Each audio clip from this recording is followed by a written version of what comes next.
Hello, good morning everyone. कैसे हैं आप सभी? आई होप आप सब अच्छे होंगे। और हम भी गांव पहुंच चुके हैं। तो सुबह सुबह सारे लग चुके हैं काम करने के लिए। सब ने अपना अपने काम पकड़ा हुआ है। और रिद्विन यहाँ पे थोड़ी बहुत शरारत कर रहा था, तो भाभी उसको भी संभाल रहे हैं। और सब ने एक एक काम पकड़ा हुआ है। जैसे कि भाई अभी यहाँ पर सफाई कर रहे हैं, पापा फ्लोर की सफाई कर रहे हैं। और ये कुछ सामान है जो कि मैंने फ़्लिपकार्ट से मंगवाया था, और मैंने सोलन वाले एड्रेस पे मंगवाया था। तो मैंने इसको अभी तक ओपन भी नहीं किया है। अब इसको मैं ओपन करके आपको दिखाती हूँ कि ये क्या चीज़ मंगवाई थी मैंने। और बाकी 6 महीने बाद हमने घर ओपन किया है, तो काफ़ी कुछ है जो भी हमारे को सेट करने को है। मतलब बहुत सफाई है जो भी करने को है। तो ये व्लॉग तो साफ़ सफाई से ही निकल जाएगा। तो अभी मैं आपको ओपन करके दिखाती हूँ कि मैंने ये जो मंगवाया था, ये था ट्राइपॉड। और इसके बारे में किसी को पता नहीं था कि ये किस हाइट का है, इसकी जो हाइट है वो कितनी होगी। सबको लगा था कि ये नॉर्मल जैसे मैंने पिछला मेरा था उतना ही होगा। लेकिन इसकी जो हाइट थी वो थी 7 फीट की। तो काफ़ी अच्छा लगा जब मैं अभी यूज़ कर रही हूँ इसको। पहले मुझे लगा कि शायद मैं इसको यूज़ ही नहीं कर पाऊँगी यहाँ पे, क्योंकि काम इतना है, तो शायद मैं व्लॉग वीडियोज़ वगैरह कुछ नहीं बनाऊँगी। लेकिन मुझे सच में ये बहुत यूज़फुल लगा और काफ़ी काम आया मेरे ये चीज़। तो काफ़ी अच्छी चीज़ मैंने ऑर्डर करी थी। तो यही मैं काफ़ी टाइम से देख रही थी चीज़ कि मैं ऑर्डर करूँगी, और मैं इस चीज़ से ज़्यादा कन्फ्यूज़ थी कि मैं इसको कहाँ पे ऑर्डर करूँगी, कि कौन से एड्रेस में ऑर्डर किया जाए इसको, कि सोलन की बद्दी या फिर गांव के एड्रेस में। तो इसकी जो ऑर्डर डेट थी वो थी, डिलीवरी डेट जो थी वो थी नेक्स्ट डे की, जिस दिन पापा वगैरह ने सोलन से बद्दी के लिए आना था। तो मैंने फिर इसको सोलन में ही मंगवाया था कि पापा इसको रिसीव कर लेंगे। और जो मेरे बाकी के ऑर्डर्स हैं वो मैंने सारे कैंसिल कर दिए हैं, क्योंकि उसकी जो ऑर्डर डेट है ना वो काफ़ी आगे की थी। और मुझे सबसे ज़्यादा प्रॉब्लम गाँव आके यही लगती है कि यहाँ पर डिलीवरीज वगैरह नहीं मिलती है। अगर मिलती है तो कोई वो प्रॉपर लोकेशन नहीं है, हमारे घर के पास नहीं आती है, थोड़ी एक और लोकेशन में जाना पड़ता है। तो सबसे ज़्यादा डिसअपॉइंटमेंट मैं इसी चीज़ से हूँ अपने गाँव को लेकर के। बाकी पता नहीं क्या होगा, कब आगे को शायद डेवलप हो जाए और अच्छे से, तो अच्छी बात है। तो हम यहाँ पर लगे हुए हैं ईमानदारी से। ये है मेरे घर के बाहर का व्यू, और सुबह के टाइम का है ये। शायद अभी 8 बज रहे थे यहाँ पर, अच्छी धूप निकल चुकी थी।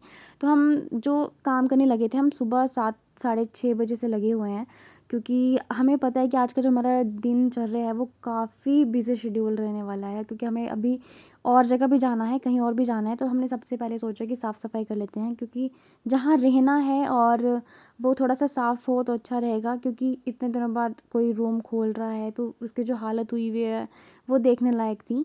तो प्रॉपर हम सिर्फ अपने रहने लायक अभी कर रहे थे कि हम अच्छे से डस्टिंग वगैरह करें और क्लीनिंग वगैरह कर लेंगे।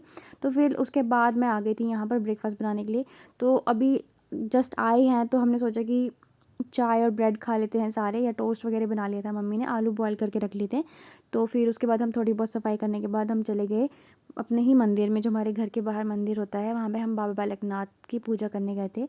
तो ये पूजा करी जा रही थी पापा की रिटायरमेंट की, और एक्सटेंशन हो गई थी इस चीज़ के। हमने बाबा जी को रोट चढ़ाना था, रोट और हलवा जो चढ़ता है, इसी के लिए हम यहाँ पे पूजा कर रहे थे। हमने नहा धो के अच्छे से पूजा वगैरह भी करी। फिर उसके बाद दोबारा हम लग गए थे अपनी ईमानदारी से साफ़ सफाई करने के लिए, क्योंकि हम इतना ज़्यादा वो हो गए थे कि सब ने एक एक काम पकड़ा हुआ था, और वो कंप्लीट करना आज ही के दिन हमें ऐसा लग रहा था कि आज हमें जो मेन चीज़ है वो कर लेते हैं, बाकी का हम बाद में भी करते रहेंगे। शादी को भी काफ़ी दिन थे, तो सोचा कि एक शादी होने के बाद हम दोबारा से काम शुरू करेंगे। वो मैं आपको आगे वाले व्लॉग्स में दिखाऊंगी कि हमने कितनी सफाइयाँ वगैरह करी है, इस घर को हमने चमका ही दिया है। तो फिर बस उसके बाद हम रेडी होकर निकल गए थे। शाम का टाइम ये है, और हमें जाना था बाबा बालकनाथ के मंदिर में, क्योंकि हम रिद्विन के पैदा होने के बाद हम वहाँ मंदिर में गए नहीं थे। तो माथा टेकने के लिए हमने वहाँ ज़रूर जाना था। तो हम लेट भी काफ़ी हो चुके थे, तो जाना भी हमारा ज़रूरी था। पर आते आते हमें शाम भी हो सकती थी, रात हो सकती थी। तो हम शाम को निकले, थोड़ा डिले हो गया क्योंकि थोड़ा साफ़ सफाई में लगे रहे। फिर माथा टेकने के बाद हम चले गए थे जोगिंदर नगर के लिए, क्योंकि भाभी का बर्थडे था। तो सोचा कि बाहर ही सेलिब्रेट करते हैं, और क्योंकि डिनर बनाने का फिर कोई झंझट था ही नहीं, वैसे ही थके हुए थे। तो सोचा कि बाहर जाके कुछ खा लेते हैं। और ये रेस्टोरेंट है ओनम रेस्टोरेंट। जो लोग यहाँ को जानते हैं प्लीज़ कमेंट करके बताना कि यहाँ की फ़ेवरेट डिश कौन सी है, फ़ेवरेट चीज़ यहाँ पे क्या अच्छी मिलती है। क्योंकि मैं तो शायद सेकंड टाइम यहाँ पे आई हूँ, मुझे इतना ज़्यादा पता नहीं यहाँ का। तो पर हमने यहाँ पे मंगवाया था चिली मोमोज़ और मंचूरियन और चाउमीन वगैरह। काफ़ी अच्छी जगह है।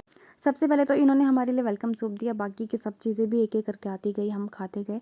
और इतना थक चुके थे कि घर जाके खाना बनाने की हालत तो बिल्कुल भी किसी में नहीं रही थी कि कोई घर जाके बनाएगा।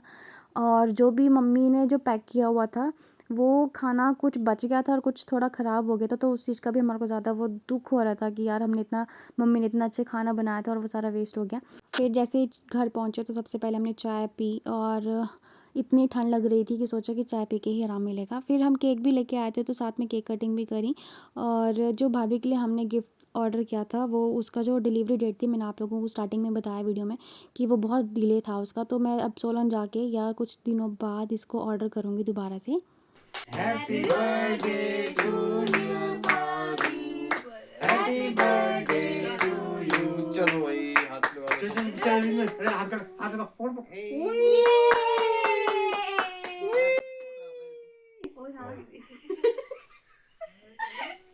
तो आज का व्लॉग होता है यहीं पे एंड। मिलते हैं नेक्स्ट व्लॉग में, तब तक के लिए बाय बाय।